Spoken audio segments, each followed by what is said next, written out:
Hey everybody, Mark the Lost Traveler. And it's train time. I'm at Point of Rocks, Maryland, and right there that says 1902 above Point of Rocks. Great spot for rail fanning. They have picnic tables that are covered. You can barbecue out here. There's water fountain and some bathrooms.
CSX no trespassing. This is the bridge that links Maryland into Virginia. Just beyond all those leaves there in front of you is the Potomac River. And there's a path now but this is the old C&O Canal, which ran right next to the old B&O Railroad here back in the 1800s. And then in the early 1900s, they built this tunnel, which was a double line. Now it's a single line, and it's now used for the MARC commuter train, Amtrak, and CSX.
What a gorgeous November day for rail fanning. 68 degrees. Look at the nice blue skies behind me here at Point of Rocks in Maryland.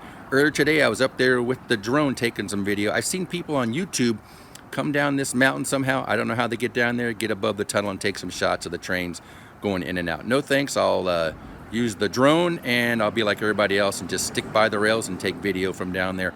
Earlier today, 2 people spotted me and said, "Hey, you're Mark the Lost Traveler. We follow all your train videos. We like them." And I'm like, thanks very much. And I really do appreciate everybody following my videos. And we did manage to catch a few trains today and a couple coming out of the tunnel. I think, was it a couple or just one? But we caught something coming out of the tunnel anyway.